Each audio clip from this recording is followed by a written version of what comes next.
Hi, എല്ലാവർക്കും നിംഷാസ് കിച്ചണിലേക്ക് സ്വാഗതം. എല്ലാവരും സുഖമായിട്ടും അതുപോലെ സന്തോഷമായിട്ട് ഇരിക്കണമെന്ന് വിചാരിക്കുന്നു.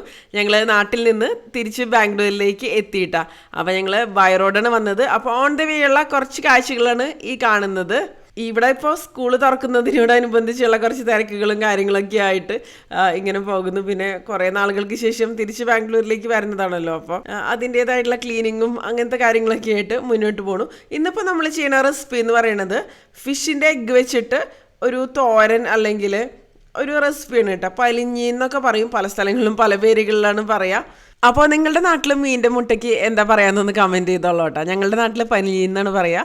അപ്പോൾ ഈ ഒരു റെസിപ്പിക്ക് വേണ്ടിയിട്ട് ഒരുപാട് റിക്വസ്റ്റ് ഒക്കെ വന്നിട്ടുണ്ടായിരുന്നു. പക്ഷേ വലിയ മീൻ കിട്ടുമ്പോൾ അല്ലെങ്കിൽ ആ ഒരു എഗ്ഗുള്ള ഒരു സീസണിൽ മാത്രമല്ലേ നമുക്കിത് ചെയ്യാൻ പറ്റുള്ളൂ. ഇത് നമുക്ക് ഫിഷിൻ്റെ എഗ്ഗ് അല്ലെങ്കിൽ ഫിഷിൻ്റെ പലിഞ്ഞീൻ വെച്ചിട്ടൊരു റെസിപ്പി ചെയ്താലോ.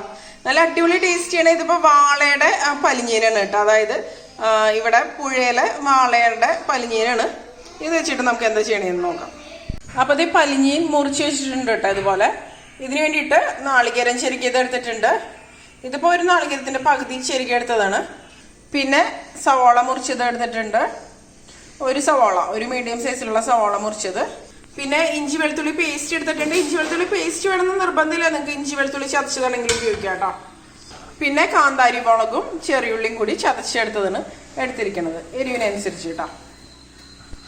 അപ്പോൾ ഇത് തയ്യാറാക്കാൻ വേണ്ടിയിട്ട് ഇവിടെ ഒരു പാൻ എടുത്തിട്ടുണ്ട്. പാൻ ചൂടാവുന്ന സമയത്ത് നമുക്ക് ഇതിലേക്ക് വെളിച്ചെണ്ണ ഒഴിച്ചു കൊടുക്കാം. വെളിച്ചെണ്ണയായിരിക്കും കൂടുതൽ നന്നായിട്ട് വരാം. ഇതിലേക്ക് നമുക്ക് ആവശ്യത്തിന് വെളിച്ചെണ്ണ ഒഴിച്ചു കൊടുക്കാം. ഇനി ചൂടായിട്ടുള്ള എണ്ണയിലേക്ക് നമുക്ക് മുറിച്ചെടുത്ത് സവാള ഇട്ട് കൊടുക്കാം.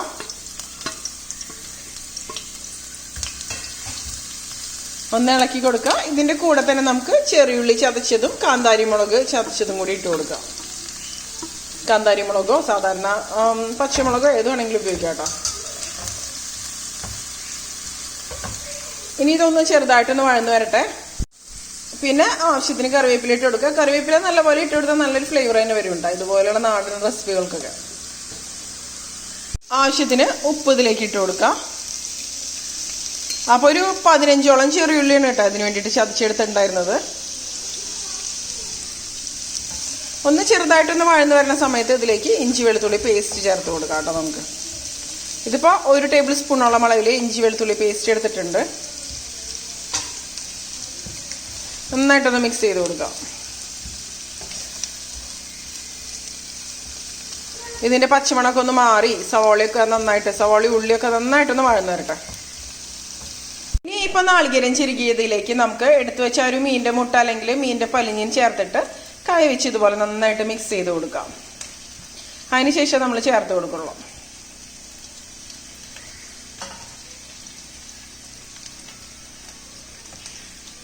അപ്പം നിങ്ങൾക്ക് ഏത് മീനിൻ്റെ ഈ ഒരു മുട്ട അല്ലെങ്കിൽ പലിഞ്ഞീൻ വേണമെന്നുണ്ടെങ്കിൽ ഉപയോഗിക്കാം. ചില മീനിൻ്റെ അത്രയ്ക്കൊരു ടേസ്റ്റ് ഉണ്ടാവില്ല കേട്ടോ. ഇപ്പം കണ്ടില്ല, ഇത് റെഡി ആയിട്ടുണ്ട്. ഇതിവിടെ നമുക്ക് മാറ്റി വയ്ക്കാം. നമ്മൾ മുട്ടയൊക്കെ കൊത്തിപ്പൊരിക്കില്ലേ, ആ ഒരു രീതിയിൽ തന്നെയാണ് ഇത് തയ്യാറാക്കണത്. ഈ ഒരു മിക്സിലേക്ക് നമുക്ക് കുറച്ച് ഉപ്പും കൂടി ഇട്ടിട്ട് മിക്സ് ചെയ്ത് വെക്കാം കേട്ടോ. കാരണം നമ്മൾ സവോളയിൽ ഉപ്പൊക്കെ ചേർത്തിട്ടുള്ളതാണല്ലോ. ഇപ്പൊ കണ്ടോ, സവോള ആവശ്യത്തിന് ഒന്ന് വഴന്നു വന്നിട്ടുണ്ട്. ഇനി ഇതിലേക്ക് നമുക്ക് മുളക് പൊടി ചേർത്ത് കൊടുക്കാം. ഇതിപ്പോൾ കാശ്മീരി മുളക് പൊടിയാണ് കേട്ടോ. ഒരു 1/2 ടീസ്പൂൺ മുതൽ ഒരു 1 ടീസ്പൂണൊക്കെ വരെ ഉപയോഗിക്കാം. പിന്നെ ഒരു 1/2 ടീസ്പൂൺ അളവിൽ മഞ്ഞൾപ്പൊടി ചേർത്ത് കൊടുക്കുക. എന്നിട്ട് നന്നായിട്ടൊന്ന് മിക്സ് ചെയ്ത് കൊടുക്കാം.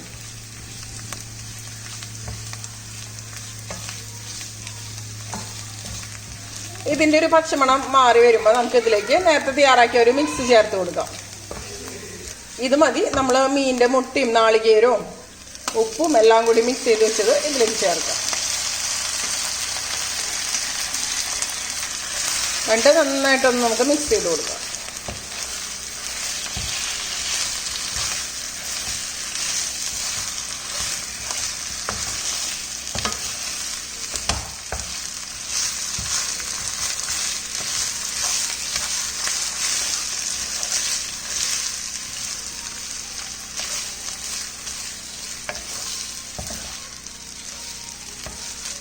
നന്നായിട്ട് എല്ലാം കൂടി ഒന്ന് യോജിപ്പിച്ചെടുക്കാം. ഇനി നമുക്കിത് അടച്ചു വെച്ചിട്ടൊന്ന് നന്നായിട്ട് കുക്ക് ചെയ്തെടുക്കുക. നന്നായിട്ടൊന്ന് വെന്ത് വന്നോട്ടെ കേട്ടോ. അപ്പോൾ എണ്ണ കുറവാണെങ്കിൽ എണ്ണ ഒഴിച്ചു കൊടുക്കാം. നന്നായിട്ടൊന്ന് വേവിച്ചെടുക്കാം. ഇനി നമുക്കിതൊന്ന് തുറന്ന് നോക്കാം. ഞാൻ ഇടയ്ക്ക് ഇളക്കി കൊടുത്തിരുന്നു കേട്ടോ 1-2 പ്രാവശ്യം. ഇപ്പം കണ്ടോ ഇത് കുക്കായിട്ട് വന്നിട്ടുണ്ട്. എന്തെങ്കിലും വാട്ടർ കണ്ടന്റ് ഉണ്ടെങ്കിൽ തുറന്ന് വെച്ചിട്ടൊന്ന് വറ്റിച്ചെടുക്കാം കേട്ടോ. അതുപോലെ നല്ല ചെറിയ കഷ്ണങ്ങളായിട്ട് ഇതുപോലെ ആക്കിയെടുക്കാം. എന്തെങ്കിലും എവിടെയെങ്കിലും ഇങ്ങനെ കട്ട പോലെ കിടക്കുന്നുണ്ടെങ്കിൽ. അപ്പോൾ എരിവൊക്കെ നോക്കുക. എരിവ് കുറവാണെന്നുണ്ടെങ്കിൽ നിങ്ങൾക്ക് പച്ചമുളക് കീറിയിട്ട് കൊടുക്കാം, അല്ലെങ്കിൽ കുരുമുളക് പൊടി വേണമെങ്കിൽ ചേർത്ത് കൊടുക്കാം കുറച്ചളവിൽ.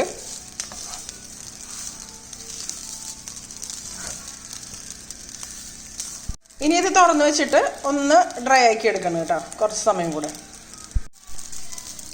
അപ്പം കണ്ടോ ഇത് റെഡി ആയിട്ടുണ്ട് നമ്മുടെ മീൻ മുട്ടയുടെ തോരൻ, അല്ലെങ്കിൽ മീൻ മുട്ട കൊത്തിപ്പൊരിച്ചത്, അങ്ങനെ എന്ത് വേണമെങ്കിലും പറയാം. അപ്പോൾ ഇനി ഫ്ലെയിം ഓഫ് ചെയ്ത് കൊടുക്കണം കേട്ടോ, ഇത് മതി. അപ്പോൾ ഇത് നിങ്ങൾക്ക് തന്നെ വേണമെന്നുണ്ടെങ്കിൽ കഴിക്കാം, അല്ലെങ്കിൽ നല്ല ചൂടുള്ള ചോറിൻ്റെ കൂടെ നല്ല അടിപൊളി കോമ്പിനേഷനാണ്.